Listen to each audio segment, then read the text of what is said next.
Hey everybody, welcome back to Gaming with ADHD. We're currently going through the unboxing of the Mutant Chronicles Siege of the Citadel 2nd Edition, looking at the contents that came with the Dark Legion pledge and the add-on bundle. In this particular video, we're going to look at the Dark Apostles expansion. If you were part of the Kickstarter, you may have seen this listed as Battle of the Apostles. So going with this one because it is another one of the smaller boxes. I'm still having some technical issues trying to get my better camera going and have a multi-camera setup, but it's what we've got for now. So as always, please let me know in the comments if you've got any questions, if you'd like me to get some pictures uploaded to the Facebook group for something with more detail.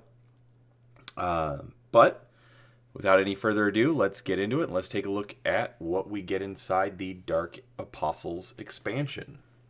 So again, we do have the brown box. I am glad that they printed on the outside, but with something like this, I would like to see it as an actual expansion with actual packaging. The Dark Apostles, if you are not familiar with the Mutant Chronicles universe, there is an evil darkness that's the bad guy of the universe, as we'll call it. But you never see the darkness. He's always represented by his armies, which he basically has 5 generals, which are the Dark Apostles. You can kind of compare them to the Gods of Chaos if you're familiar with the Warhammer and Warhammer 40,000 universes. There's 5 apostles. And they all have, similar aspects as you would see within the gods of the Warhammer universe. But they are also a little bit different. Typically, as the generals in the universe, you wouldn't actually see them. But every now and again in a game, it's just kind of fun to be able to take the big bad guy on directly. So, as we open it up, we've got a rulebook for this. So we've got, it's small. It's just 8 pages. Got a nice, good piece of art with a picture of Karak the Keeper, it looks like. Or at least that's one of the images that they used for him. Some of the different Dark Legion minions there on the cover. So, if we open it up, we get our component list. We're going to get, obviously, the rulebook, 6 tiles. The cards, it looks like we get 50 of those, 10 for each faction. A couple of reference cards. And then some ability cards for each of the Dark Apostles. As you can see, we've got 5 miniatures. I'm probably going to mess up saying these, but we've got Mwawije, Samai, Algaroth, Demnagonus, and Ilian. Then they give you rules for how the Dark Apostles work. And then there's a scenario for each one with its accompanying map. And then what I did like is they added this text box, which gives you kind of an overview of who the Dark Apostle is, what they represent. So like Algaroth is basically like the Dark Apostle of War. So we've got Algaroth, Ilian. Ilian is basically the head of the Dark Apostles. Demnagonus, who is the Lord of Decay. Seige is the Lord of Spite, so doesn't usually attack people directly, but usually goes through the shadows. And then finally Seige, which is the Lord of Visions. Basically, he drives everybody mad. So, that's our rulebook. Alright. So, let's start with this. We've got a pack of cards. This is my first time really looking into these, because I haven't gotten into the main boxes yet. Holding off on those till I get the better camera.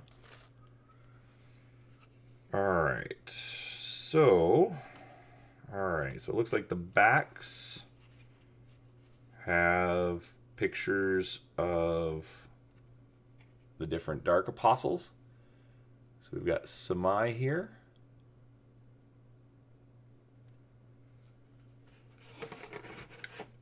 Now these are the Force cards. They will be put into play, and sometimes they will be put onto the Doom Troopers. And then when there are no more available, then the Doom Troopers win. There are 10 cards, as I said, for each Dark Apostle, but in a game you would actually only use 5 of them. So those are the cards for Seige.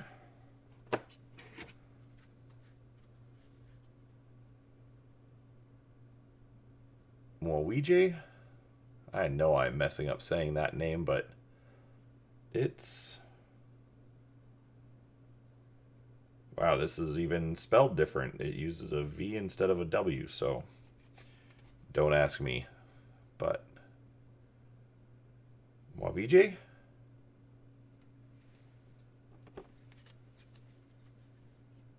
Ilian?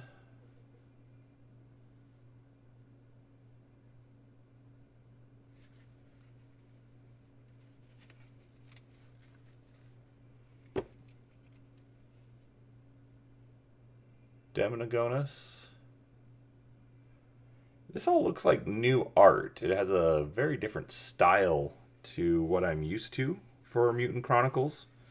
Even with the newer books that have been put out by Modiphius, the art is pretty consistent with a lot of the art that was in the role-playing game from the 90s.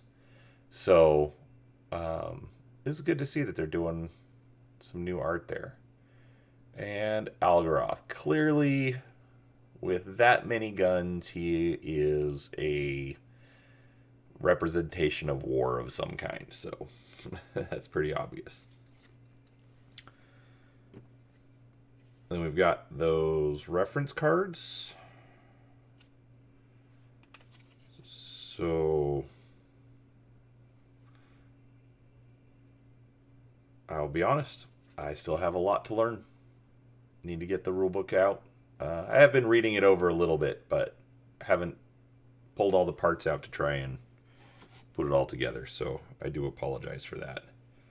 And then we have the individual ability cards. So here's a card for Algaroth. And it looks like it is the same on both sides, but it is double-sided, so that's nice. Ilian.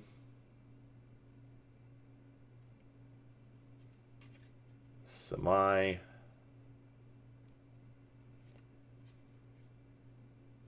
Demonogonus. And Seige. Wow, so they're even spelling it differently in different places, so interesting. So that's our cards. So let's take a look at the miniatures. Let's start with this. Let's start with Algaroth. He's pretty easy. Really good detail on that. These all have detailed bases, and I really like that. I was a little disappointed to to see detailed bases on these guys, but then like your heroes didn't have any. Not bad detail on the face. I'm sorry it doesn't seem to be coming out very well on the camera. But with a wash and a dry brush, you can pick some details out pretty well on that. Whoop, lost our focus.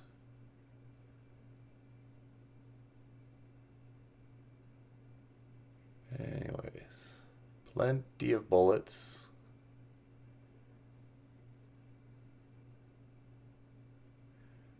All right, that's Algaroth. Let's look at Ilian. Oh, I like the detail on that base. It's I believe that's her symbol. I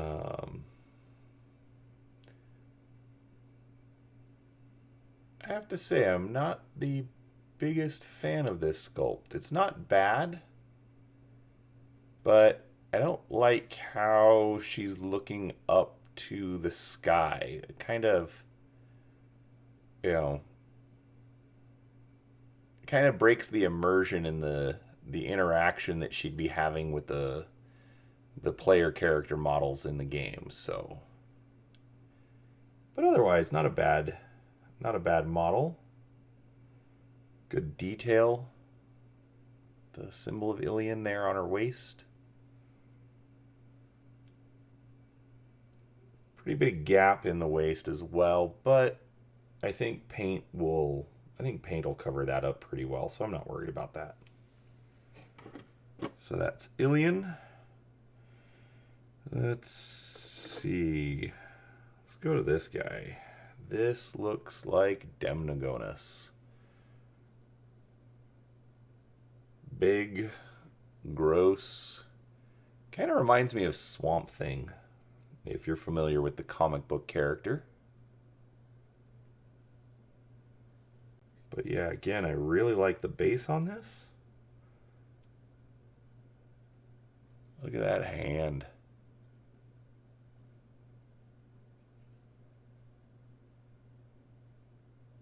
Yeah, he just looks sick and gross, but very strong.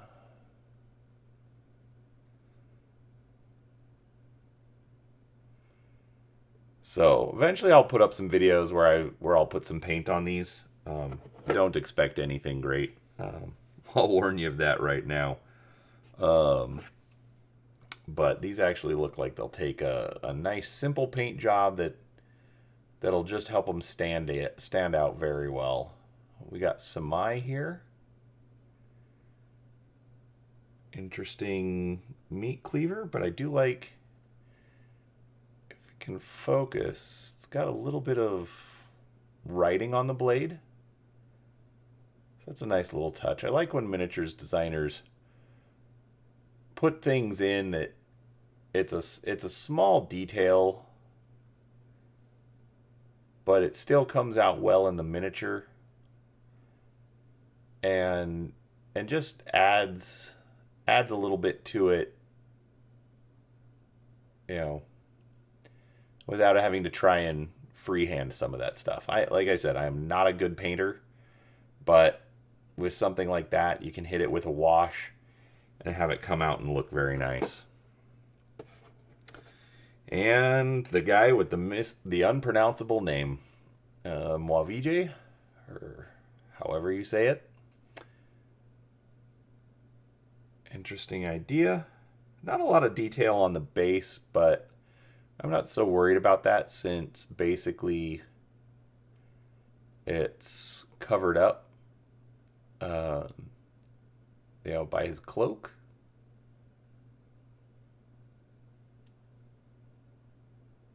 But really nice model there.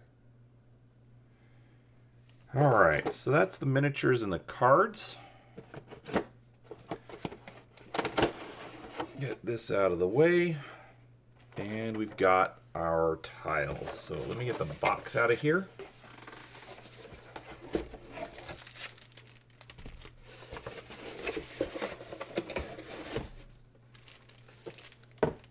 Alright, so where is, oh, I found it. Now if only I can open it.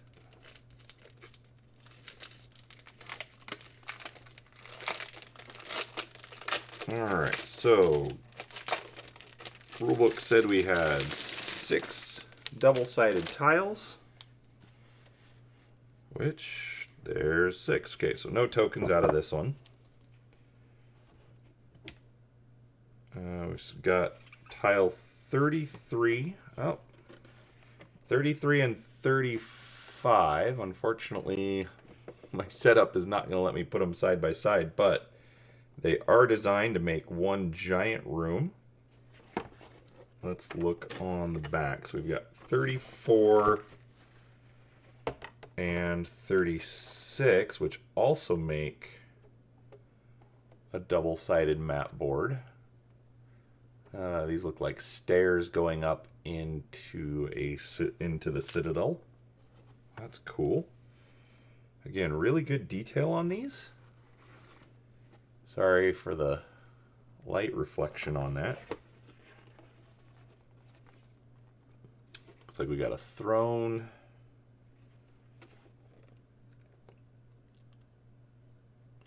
I believe the Citadel in the game is actually a Citadel of Algaroth. So, oh, looks like we got another double-sided tile.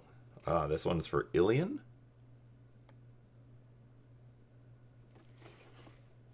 So that's 37 and 39.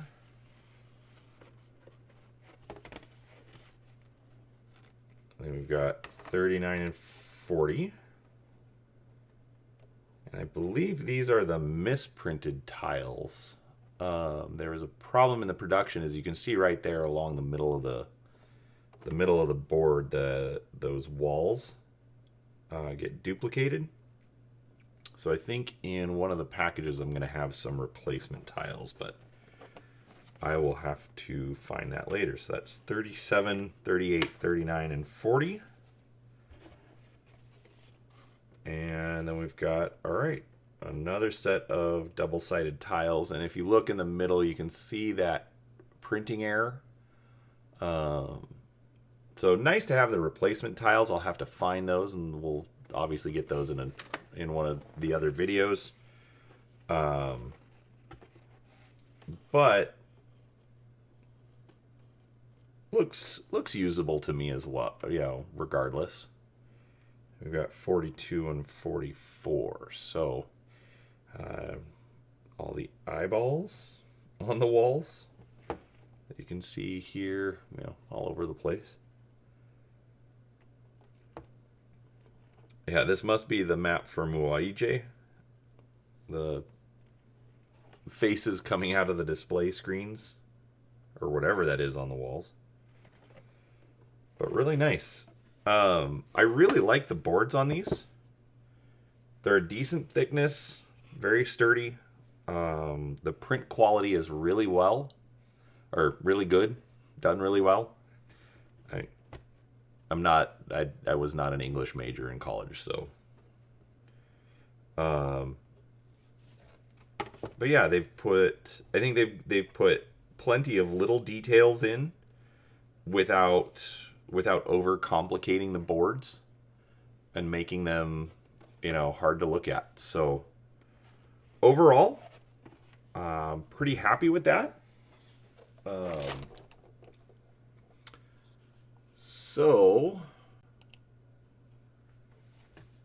right. Well, I'm not going to put it all in the box just to end it, but hope you enjoyed that. As always, let me know if you've got any questions, comments. Make sure to like and subscribe. I will be getting more of these unboxing videos done. Thanks for watching, and we'll see you next time. Bye.